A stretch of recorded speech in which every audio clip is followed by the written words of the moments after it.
Seja o que Deus quiser, eu quero a vida inteira com você. Boa tarde, caro Daniel Leitão, que nos contas hoje? Olha, muito boa tarde, Paulo. O Seja o que Deus quiser de hoje transporta-nos, de certa forma, até a nossa infância. Tu, Paulo, diz-me uma coisa, tu quando eras garoto gostavas de contos ou histórias infantis? Muito, muito. Qual é que era a tua favorita? O Gato das Botas, assim. Gato das Botas. Sim, os Ok. Três Porquinhos também gostava. Olha, também gostava por acaso. Até porque eu sou leitão e revia-me um pouco. Bom, só não construía casas. Uma das que eu gostei mais sempre foi o Robin dos Bosques. Também. Adorava aquele imaginário Confesso. do arco e flecha, roubar aos ricos para dar aos pobres. E a pessoa de quem vos quer falar hoje é, segundo ele, uma espécie de Robin dos Bosques português. Chama-se Luís Estiveira, é algarvio, mas atualmente reside no Brasil. E foi até lá que a jornalista do Correio da Manhã, Tânia Laranjo, se deslocou para fazer uma reportagem exclusiva. O Doa Quem Doer hoje é especial, é a partir do Nordeste brasileiro, da cidade de João Pessoa. Foi aqui que encontramos o empresário algarvio, que é acusado de ter burlado duas petrolíferas. Opa, forte. Forte. Este teaser ainda agora começou e já o estão a rotular de burlão. E o que será que entendem por burlar duas petrolíferas? Abasteceu o carro e fugiu sem pagar? Isso também não seria motivo para irem para o Brasil para trás do homem. Bom, vamos tentar saber um bocadinho mais. Uma burla de 1 milhão de euros. Luís Estiveira foi condenado a 5 anos e meio de prisão efetiva. O caso remonta aos anos de 2010 e 2011, quando o empresário apresentou garantias bancárias falsas que lhe permitiram abastecer os seus postos de combustível. Os seus postos. Estamos aqui a falar de uma burla de 1 milhão de euros e 5 anos de prisão. O carro do Luís precisava ter um depósito muito grande para ele fugir sem pagar tanto combustível. Ao que parece, Luís era revendedor de combustíveis, tinha postos de abastecimento, as chamadas bombas de gasolina, não é?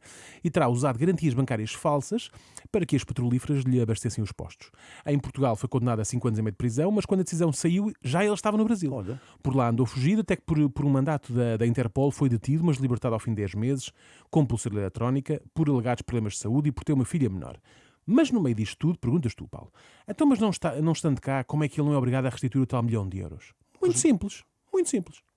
Estiveira foi declarado insolvente pelo Tribunal da Comarca de Faro, o que significa que não devolveu o montante pedido pelas petrolíferas. Diz não ter dinheiro para pagar às entidades que lesou. Mas uma coisa é certa: Luís Estiveira continua a levar uma vida de verdadeiro luxo. Eu gosto muito deste tom, não é? o tom Gosto muito é deste tom. Eu bem disse que era muito simples. É só mais uma quarta-feira em Portugal.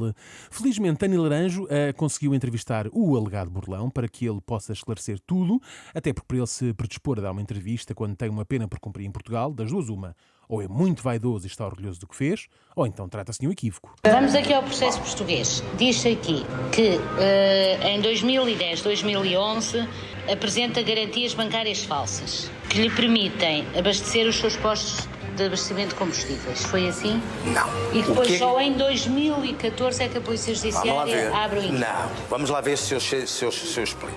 Não é falsificar. Se você me pergunta se eram falsas, eu digo, poderiam não ser verdadeiras. Pá, espera lá que é uma diferença. Sim. Isto também me acontecia muito quando, por mau comportamento, a minha professora mandava recados para os meus pais que eles tinham que assinar. Se eu falsificava a assinatura deles, nunca. As assinaturas podiam era não ser verdadeiras. Totalmente diferente, atenção. Até porque o Luís nunca pediu que no banco lhe arranjassem garantias menos verdadeiras. O que ele pedia era outra coisa. Mas não foi você que pediu para falsificar esses documentos? Não pedi para falsificar, eu pedi facilitismo. Exato, é bem diferente.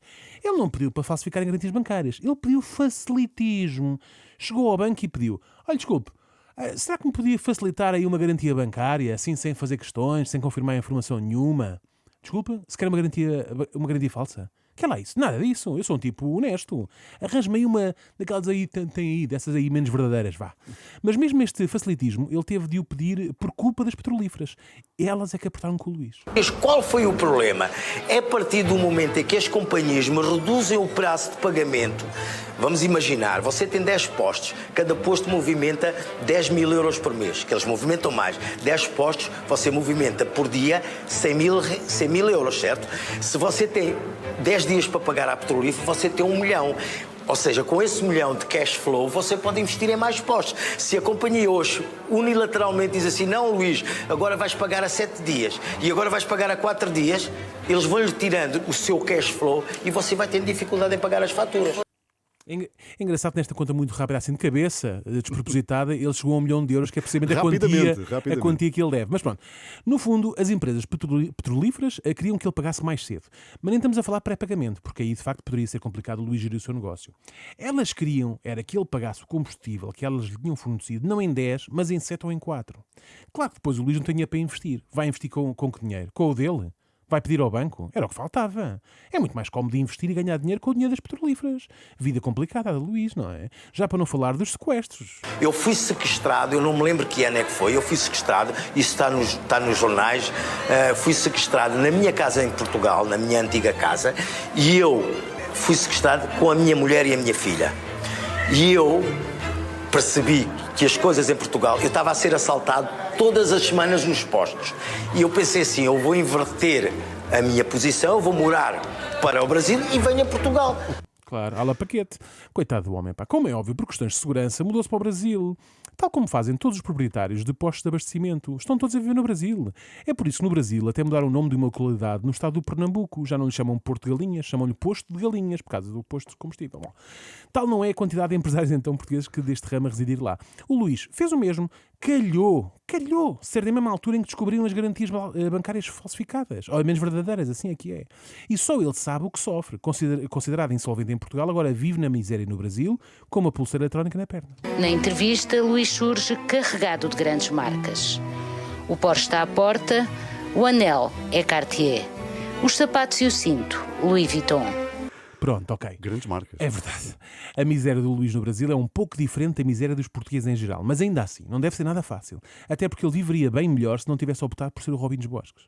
Senti-me o Robin.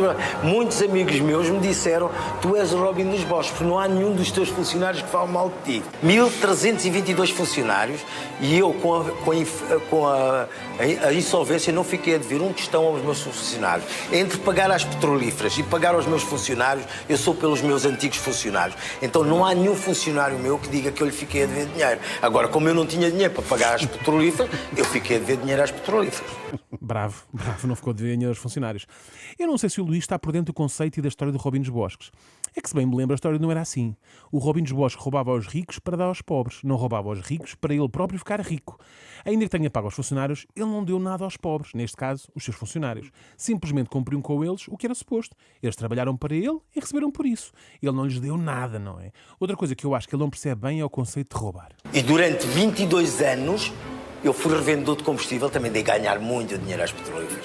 Portanto, entendo que na prática... Ela por ela.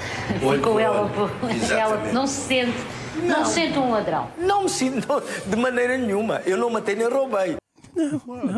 Não é assim que as coisas funcionam, Luís. Não é por lhes ter dado muito dinheiro a ganhar que lhes podes usurpar 1 milhão. Até porque enquanto elas ganhavam, tu também ganhaste. Eu não sei se a palavra mais apropriada será roubar. Talvez a palavra certa seja abdicar, porque o Luís abdicou de pagar combustível que comprou às petrolíferas. Agora, apesar de hoje levar uma vida mais pacata, muito por culpa da pulseira eletrónica que tem no tornozelo, do que o Luís nunca abdicou foi de levar uma vida plena, digna de um bom vivan, o show-off, jovens bonitas, muito por culpa das redes sociais. Aquele tempo fez parte de um tempo. Então, naquele tempo, fez parte do show-off. E vocês sabem que o Instagram é uma montra de... Para chamar jovens bonitas? Não, para chamar, porque eu não preciso de chamar pelo Instagram. Pois claro, o Instagram é uma montra. Apesar de ele não precisar do Instagram para chamar jovens bonitas, nós sabemos que não. Ele também lhes pode ligar, enviar um e-mail, mas o Luís nem disso precisa, porque ele tem outros, atributos. Porque eu não preciso de chamar pelo Instagram. Eu fui profissional de futebol, eu fui DJ... Então, ele lá precisa do Instagram. Ele foi profissional de futebol, ele foi DJ. Tudo qualidades às quais as fêmeas não resistem. Oh Paulo, tu diz-me uma coisa. Tu és angolano? Não. Não? Ok, então não gostas de mulheres novas, é isso? Sim, não. Gostava de mulheres novas. E gosto de mulheres novas. Mas não gostava, gosto, mas isso é um defeito. Não, isso é uma característica. Não é Sou angolano e gosto de mulheres novas.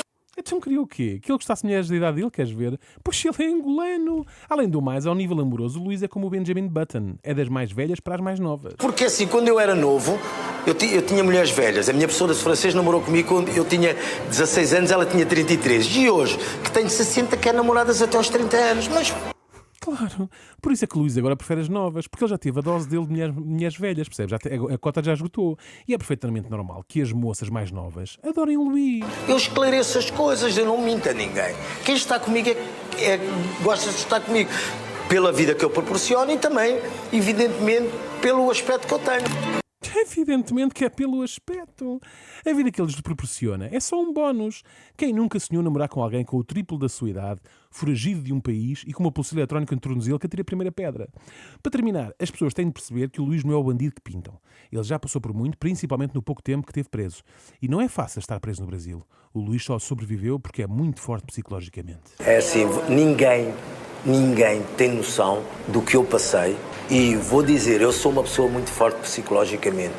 Porque você está sentado num restaurante de luxo a comemorar a vitória da sua filha e de repente você estar a dormir no chão com ratos, com estrupadores, você estar no meio daquela gente, dormir no chão, eu tive que mudar o clipe. Mas, graças a Deus, eu sou uma pessoa muito forte psicologicamente. A vida me fez assim. O Luís teve que mudar o clipe, porque o que ele tinha antes já estava laço e enferrujado. As pessoas normalmente gostam de mudar o chip, mas disso o Luís não gosta. Prefere mesmo o clipe. Deve ser o mesmo clipe com que ele juntava todas aquelas garantias bancárias menos verdadeiras. Enfim, fiquem bem, até amanhã e seja o que Deus quiser. Daniel Leitão, seja o que Deus quiser, não perca de segunda a sexta, 5h15 na Renascença, podcast, YouTube e também rr.pt.